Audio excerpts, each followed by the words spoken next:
Hello, doctor Mathew. എൻ്റെ പേര് Harilal. The voice of കേരളയുടെ UK എഡിറ്ററാണ്. ഇന്നലത്തെ ഡോക്ടറുടെ പുസ്തക പ്രകാശന ചടങ്ങിൽ ഞാനുണ്ടായിരുന്നു. ഡോക്ടറെ ഒന്ന് കാണാമെന്ന പ്രതീക്ഷയിലാണ് ലണ്ടൻ വരെ ഡ്രൈവ് ചെയ്ത് വന്നത്. സ്വന്തം പുസ്തകത്തിന്റെ പ്രകാശനത്തിന് എഴുത്തുകാരൻ വരാത്തത് ആരാധകർക്ക് വലിയ നഷ്ടമായിപ്പോയി. എന്തുപറ്റി? എനിവേ, താങ്കളുമായി ഒരു മീറ്റിംഗ് ഓർഗനൈസ് ചെയ്യാൻ പറ്റുമോ എന്നറിയാനാണ് ഞാൻ വിളിച്ചത്. ഈ മെസ്സേജ് കിട്ടിയാൽ ഒന്ന് തിരിച്ചു വിളിക്കാമോ? Thank you. ബൈ.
ചേട്ടാ, ഇത് ഞാനാ.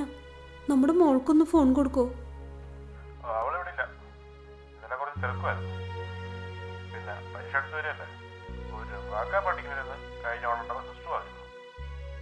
ഇന്ന് അമ്മൂന്റെ ബർത്ത്ഡേ അല്ലേ ചേട്ടാ?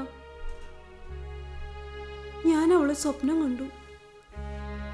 അവളെ ഒന്ന് വീട്ടിലേക്ക് വിളിച്ചു കൊണ്ടുവരാമോ? പാവം, ബർത്ത്ഡേ ആയിട്ട് ആരെയും കാണാതെ അവൾ സങ്കടപ്പെട്ടിരിക്കുകയായിരിക്കും. ഹോസ്റ്റലിലേക്ക് ഫോൺ വിളിച്ചാ അവര് കൊടുക്കില്ല. ഞാൻ വൈകുന്നേരം വിളിക്കട്ടെ?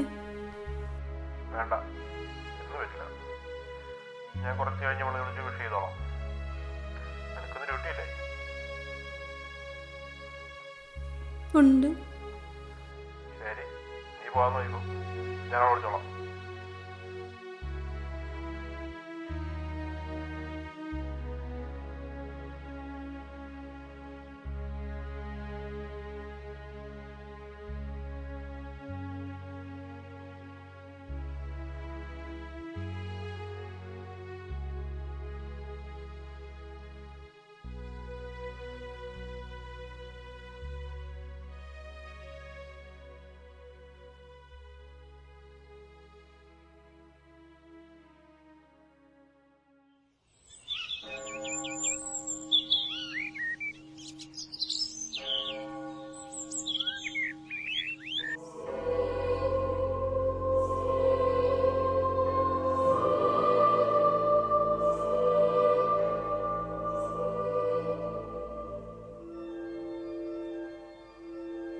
പപ്പയ്ക്ക് ഇന്ന് ഡ്യൂട്ടി അല്ലേ മോളെ?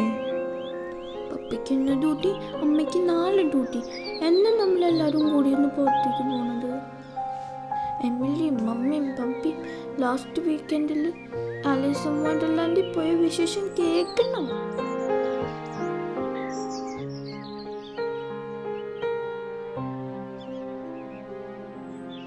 പിന്നില്ലേ നെക്സ്റ്റ് വീക്കിൽ ലിയയും മമ്മിയും പപ്പിയും അനിയനും കൂടി ലെഗോലാൻഡിൽ പോവാ.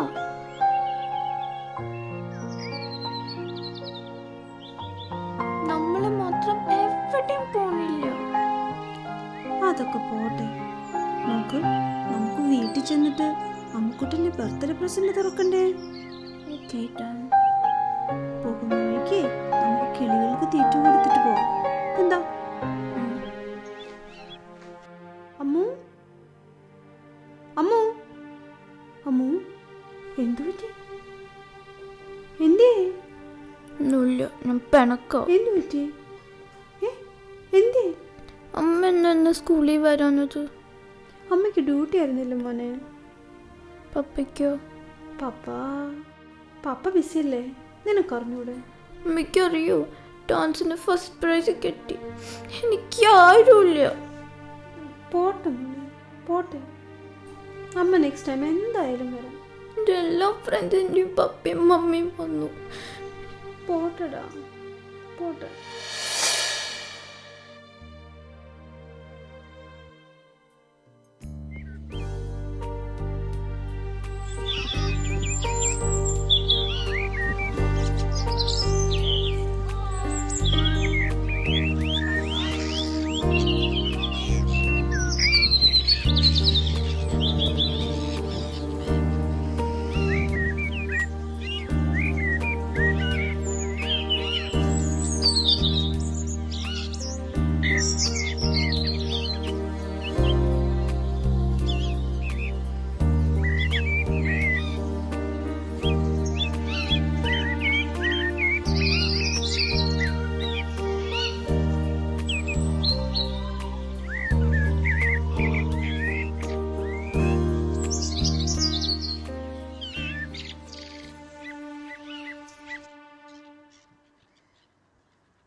എൽസി, ഇത് ഞാനാ, നിത. നീ എനിക്കൊരു സഹായം ചെയ്യണം, അർജന്റാ.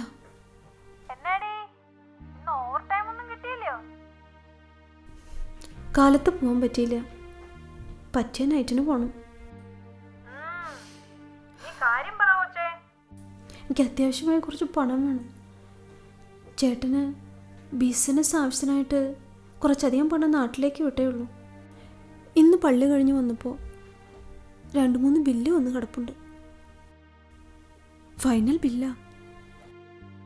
നീ കഷ്ടപ്പെട്ട് ജോലി ചെയ്തിട്ട് എന്നാ കാര്യം? നിനക്ക് ജീവിക്കാൻ അറിയത്തില്ല. പറ്റില്ലെന്ന് പറയരുത് പ്ലീസ്.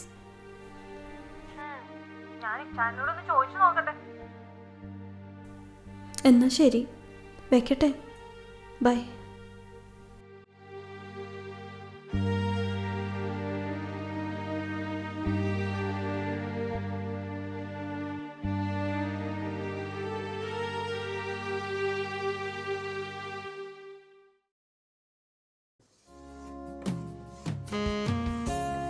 ചേച്ചിക്ക് കാപ്പി വേണോ? വേണ്ട മോളെ, എന്റെ കുഞ്ഞ് നിനക്ക് ഇന്ന് ഡ്യൂട്ടി ഉണ്ടോ? ഇല്ല ചേച്ചി, ഞാനിന്ന് ലീവ് എടുത്തു. അതേതായാലും നന്നായി. ഞാൻ ഷോപ്പിങ്ങിന് പോയാലൊരു കമ്പനി നോക്കി ഇരിക്കുമായിരുന്നു. നിനക്ക് വന്നിട്ട് ചേഞ്ച് ആവും. വേണ്ട ചേച്ചി, മനസ്സിനാകെ ഒരു കനം.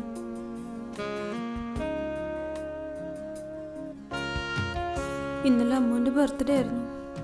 ചേച്ചിക്കറിയാമോ, ഒന്ന് വിഷ് ചെയ്യാൻ പോലും പറ്റിയില്ല. എന്ത് പറ്റി? വിളിച്ചിട്ട് കിട്ടിയില്ലേ? ബർത്ത്ഡേ ആയിട്ട് എൻ്റെ മോളെ ഒന്ന് വീട്ടിലോട്ട് പോലും വിളിച്ചു കൊണ്ടുവന്നില്ല. ജോലി തിരക്കാണ് പോലും. ശരിയായിരിക്കും. ഒരുപക്ഷെ ജോലി തിരക്കാണെങ്കിലോ? അറിയില്ല ചേച്ചി, മനസ്സ് പിടിവിട്ട് പോണ പോലെ തോന്നുന്നു. എവിടെ ചെന്നെത്തുന്നു ഒരു പിടിയില്ല. ആകെയുള്ള പ്രതീക്ഷ എനിക്കെന്നെ മോളാ. നോക്ക്, ഇപ്പൊ ഇതൊന്നും ആലോചിച്ച് കാട് കയറേണ്ട. നിനക്കിപ്പോൾ ആവശ്യം റെസ്റ്റാണ്. ആഗ്രഹമില്ലാഞ്ഞിട്ടല്ല ചേച്ചി, കണക്കുകൾ കൂട്ടിയും കുറച്ചും ഞാൻ മടുത്തു. ഇപ്പൊ തന്നെ ഓവർ ഡ്യൂ ആയി 2-3 ബില്ല് വന്ന് കിടപ്പുണ്ട്. നീ ഒരു കാര്യം ചെയ്യും, ഇത്തവണത്തെ ഓണ പ്രോഗ്രാമിന് പാട്ടോ ഡാൻസോ എന്തെങ്കിലും ചെയ്യും. പ്രസിഡന്റും സെക്രട്ടറിയും ഒക്കെ നമ്മുടെ ആൾക്കാരല്ലേ? അതൊക്കെ പണ്ടല്ലേ, ഇപ്പൊ ഒന്നിനൊരു താല്പര്യമില്ല. ഒക്കെ ശരിയാകും മോളെ. നീ ഒരു പാട്ടെങ്കിലും എഴുതാൻ നോക്ക്. ശരി ചേച്ചി, ഞാനൊന്ന് ശ്രമിച്ചു നോക്കാം. നീ പോയി കിടന്ന് നന്നായിട്ടൊന്ന് ഉറങ്ങാൻ നോക്ക്. എനിക്കൊന്ന് പുറത്തു പോകണം. വൈകിട്ട് ഡോക്ടർ മാത്യുവും ഫാമിലിയും വരാമെന്ന് പറഞ്ഞിട്ടുണ്ട്.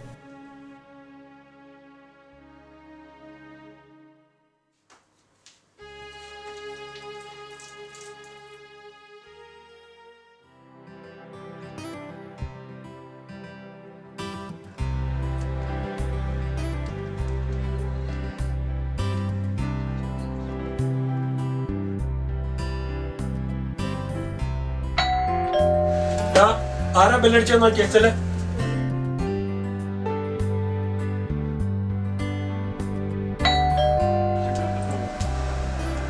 ഒന്ന് വേഗം ചെന്ന് നോക്ക്, ഡോക്ടറുകളായിരിക്കും.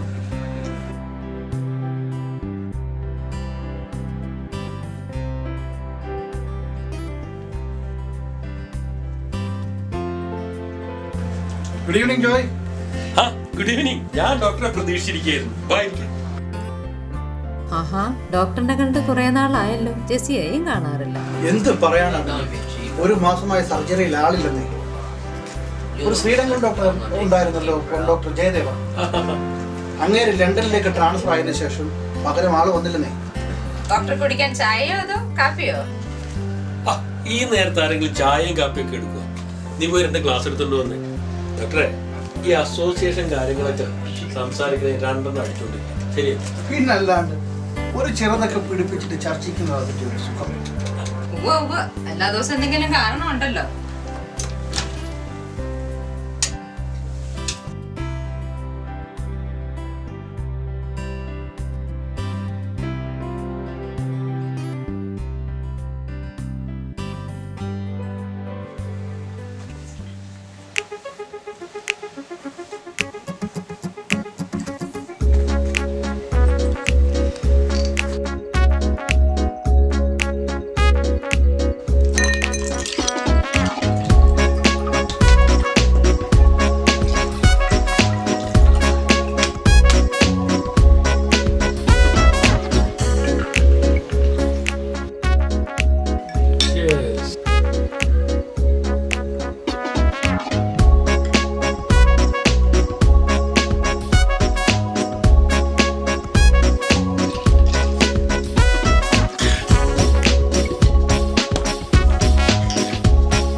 ചേച്ചി, ഞാൻ ഇറങ്ങാം കേട്ടാ, ഇപ്പൊ തന്നെ നേരം വൈകി.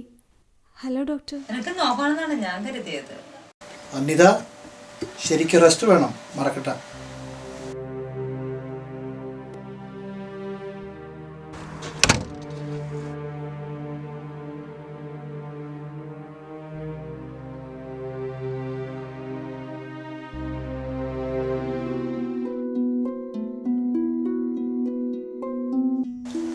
പണത്തിന് പിന്നാലെ ഓടി ഓടി അവസാനം ഉണ്ടാക്കിയ പണം പോലും തികയാതെ വരും.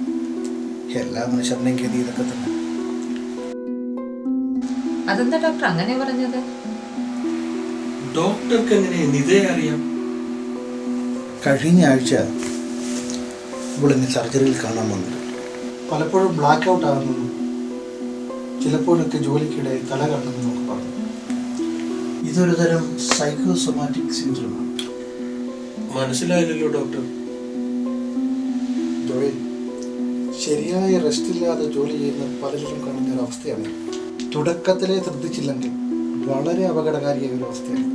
നിർഭാഗ്യവശാൽ ഈ അടുത്തിടെയായി ഏറ്റവും കൂടുതൽ ഇത് കാണപ്പെടുന്നത് നമ്മുടെ മലയാളം കമ്മ്യൂണിറ്റിയിലാണ്.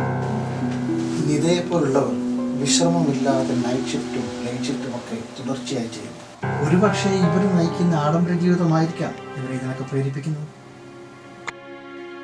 നിതയെ ആ കൂട്ടത്തിൽ കൂട്ടാൻ പറ്റില്ല. അയ്യോ, അവളുടെ കാര്യം പറഞ്ഞാൽ വളരെ കഷ്ടമാണ്. ശരിക്കു പറഞ്ഞാൽ അവളെ ഇവിടെ കുടുക്കിയിട്ടിരിക്കുകയാണ്. വേറെ ആരുമല്ല, അവളുടെ ഭർത്താവ് തന്നെ. ഓരോരോ കാരണങ്ങൾ പറഞ്ഞിട്ട് അവൻ ആ പാവം കൊച്ചിനെ കൊണ്ടുള്ള ക്രെഡിറ്റ് കാർഡും ലോണും ഒക്കെ എടുത്ത് ഉള്ള കാശ് മുഴുവൻ നാട്ടിലോട്ട് വലിച്ചു. എന്നിട്ട് ആ പാവം കൊച്ചിപ്പോ രാവും പകലും ഇല്ലാതെ കഷ്ടപ്പെട്ട് ജോലി ചെയ്യുക. അവക്കെന്താ ബുദ്ധിയില്ല. അവൻ അവള് വെറുതെ പണം കായ്ക്കുന്ന മരവാ. ഇവിടെ എല്ലാവരോടും പറഞ്ഞിരിക്കുന്ന അവൻ നാട്ടിൽ വലിയ സെറ്റപ്പും ബിസിനസ് ഒക്കെയാണെന്ന്. അവൻ മഹാനരികടെയാണോ? അവനിപ്പോ വേറെ സെറ്റപ്പും ഒക്കെ ഉണ്ട് അവിടെ. പാവം, അവൾക്ക് എല്ലാം അറിയാം. മോളെ ഓർത്തെല്ലാം സഹിക്കുന്നെന്ന് മാത്രം. കഷ്ടം.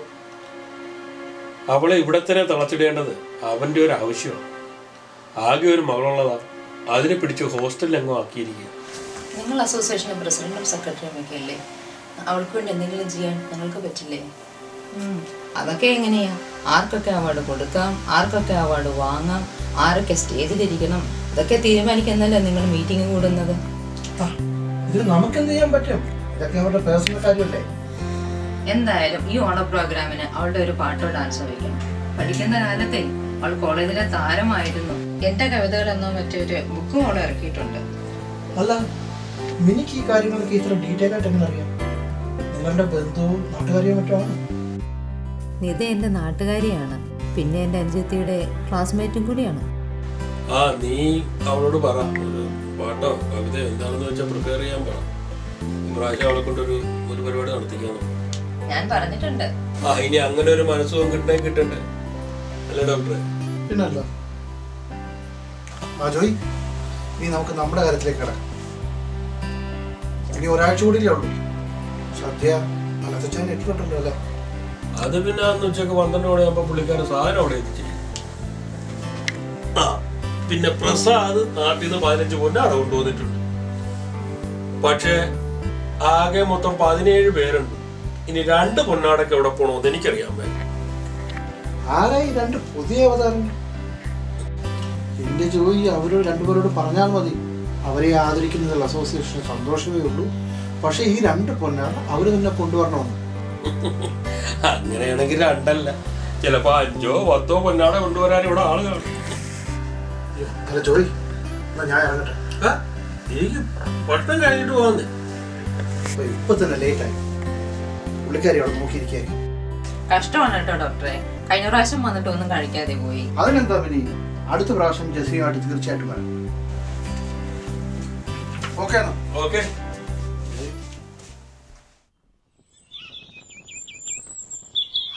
ഹലോ സിസ്റ്റർ, ഇത് നിതയാണ്. അമ്മൂനൊന്ന് ഫോൺ കൊടുക്കോ?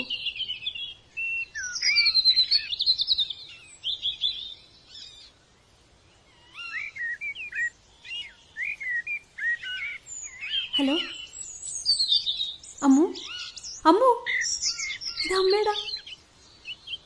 നീ എവിടെയായിരുന്നു? സുഖാണോ നിനക്ക്?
Turn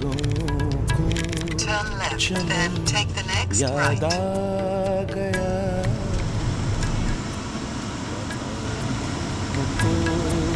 चमन याद आ गया है मुझे वो गुल बदन याद आ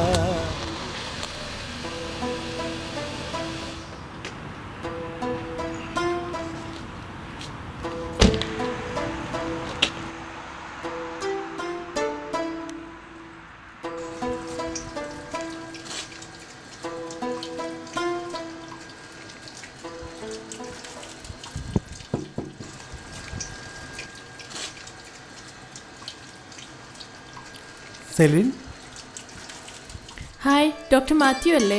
ജോയ് ചേട്ടൻ പറഞ്ഞിരുന്നു വരുമെന്ന്. വരൂ ഡോക്ടർ. സെലിൻ്റെ വീട് ഇവിടെ അടുത്താണ്. ഒരു 10 മിനിറ്റ് ഡ്രൈവ്. ആഴ്ചയിലെ 2 ദിവസമേ എനിക്കൊരു ഡ്യൂട്ടി ഉള്ളൂ. പക്ഷെ മിക്കവാറും എല്ലാ ദിവസവും ഞാനിവിടെ വരും. എന്താണ് ഇപ്പോഴത്തെ കണ്ടീഷൻ? Any progress? ഇല്ല, ഏതാണ്ട് അങ്ങനെയൊക്കെ തന്നെ. അവൾ ഇപ്പോഴും പ്രതീക്ഷയിലാണ്. ആളെവിടെ? ഉറക്കത്തിലാണോ? അല്ല, ഉറക്കം തീരെ കുറവാണ്. എപ്പോഴും ഇങ്ങനെ എന്തോ ആലോചിച്ചുകൊണ്ടേയിരിക്കും. സംസാരിക്കാൻ പോലും തീരെ താല്പര്യമില്ല. നടക്കാനും സ്ട്രഗിൾ ചെയ്യുന്നുണ്ട്. പാവം. ഡോക്ടർ അകത്തേക്ക് വരൂ.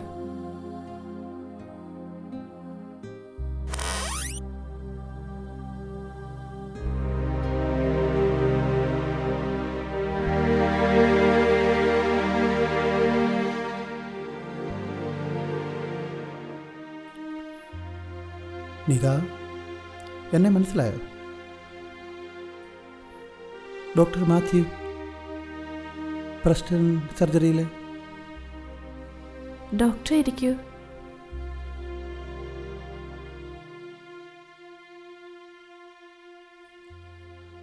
മനസ്സിലായില്ലേ?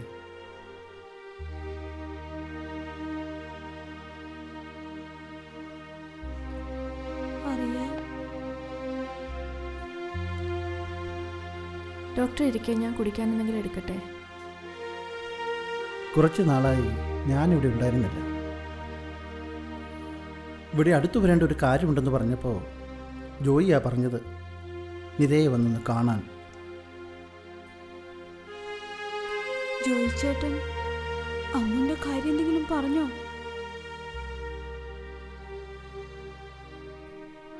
ജോയിക്കും ഇതിനെപ്പറ്റി ഒന്നും അറിയില്ലെന്നാ പറഞ്ഞത്. നാട്ടിൽ നിന്നും ആരെങ്കിലും വിളിക്കാറുണ്ടോ?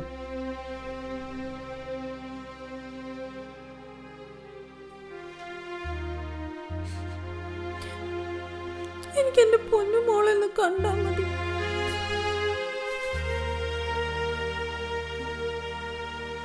നാലഞ്ച് വർഷമായി തീരെ വയ്യാതായി. തുടക്കം പോളിമയോളജി ആയിരുന്നു. പല ഡോക്ടേഴ്സും വാണിംഗ് തന്നെങ്കിലും സാഹചര്യം എന്നെ വീണ്ടും വീണ്ടും ജോലി ചെയ്യാൻ പ്രേരിപ്പിച്ചു. പിന്നെ എല്ലാം തകിടം മറിഞ്ഞു. ചിലപ്പോഴൊക്കെ ശരീരം നുറുങ്ങുന്ന വേദന, ബാലൻസ് പോകുന്നുണ്ട്, നടക്കാനും പേടിയാണ്.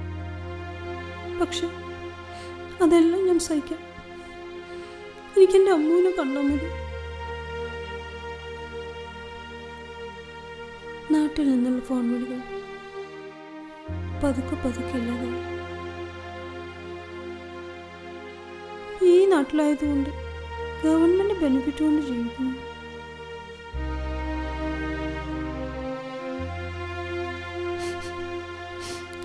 എൻ്റെ അമ്മ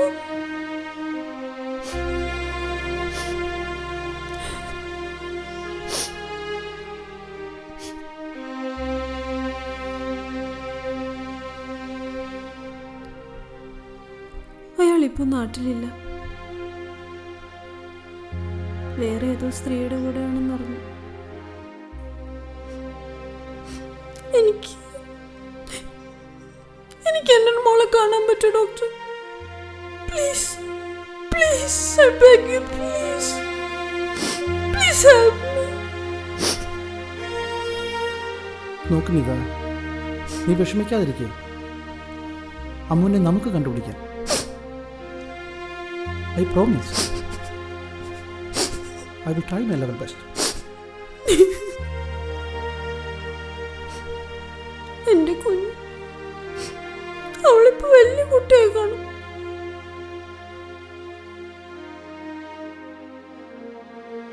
Thank you.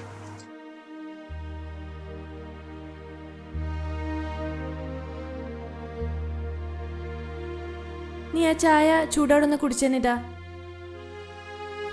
ഇനി ഞാൻ ഇറങ്ങട്ടെ. ധൈര്യമായിരിക്കും ഇതാ. എല്ലാറ്റിനും ഒരു വഴിയുണ്ടാവും. Stay positive.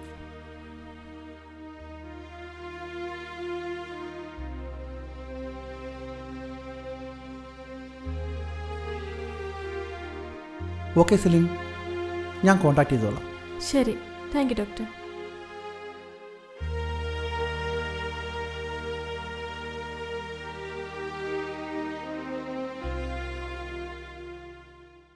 നിതയുടെ കഥ ഇവിടെ അവസാനിക്കുന്നില്ല. ഈ സമൂഹത്തിൽ നിതമാരുടെ എണ്ണം അനുദിനം വർദ്ധിച്ചുകൊണ്ടേയിരിക്കുന്നു. കുടുംബത്തിൻ്റെ നന്മയ്ക്കു വേണ്ടി രാപ്പകലില്ലാതെ അധ്വാനിക്കുന്ന ഇവരുടെ ആരോഗ്യ പ്രശ്നങ്ങൾ പോലും നമ്മൾ സൗകര്യപൂർവ്വം മറക്കുന്നു. സ്നേഹവും വാത്സല്യവും ലഭിക്കേണ്ട പ്രായത്തിൽ അകന്നു കഴിയാൻ വിധിക്കപ്പെട്ട കുഞ്ഞുങ്ങൾ നമ്മുടെയൊക്കെ ഹൃദയത്തിനുള്ളിൽ എന്നും കനലായി നീറിക്കൊണ്ടിരിക്കും. നിതയുടെ കണ്ണുനീർ വീണ് കുതിർന്ന പണം കൊണ്ട് നേടുന്ന സൗഭാഗ്യങ്ങൾക്ക് അല്പായുസ്സേയുള്ളുവെന്ന് മനസ്സിലാക്കുന്ന കാലത്തു മാത്രമേ നമ്മുടെ സമൂഹത്തിന് ഈ ദുരവസ്ഥയിൽ നിന്ന് മോചനമുള്ളൂ.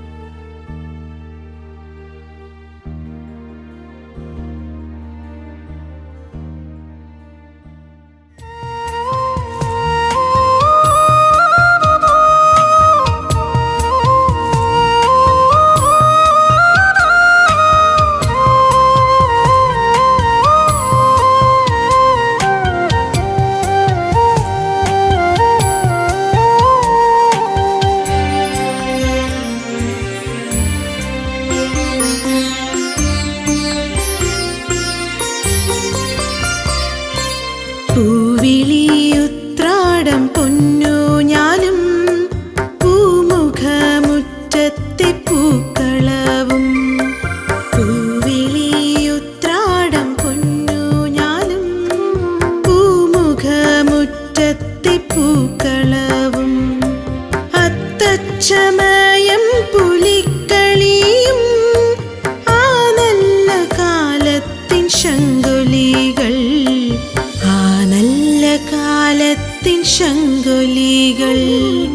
ഓണവും പൂക്കളും വന്നണഞ്ഞു. ഓർമ്മയിൽ പൂവിളി ഓടിയെത്തി.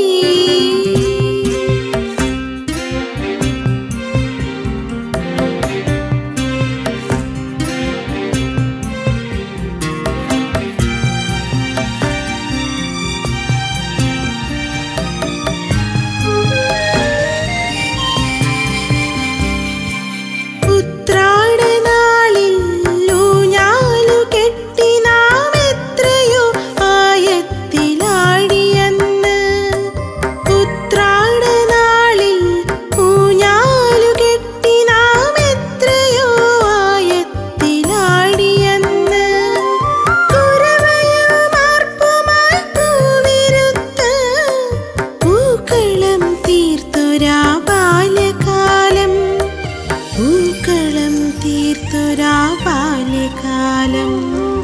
ഓണവും പൂക്കളും വന്നണഞ്ഞു. ഓർമ്മയിൽ പൂവിളി ഓടിയെത്തി. ഓർക്കുന്നു ഞാൻ എൻ്റെ ബാല്യകാലം. ആരും കൊതിക്കുന്നൊരോണക്കാലം. ആരും കൊതിക്കുന്നൊരോണക്കാലം.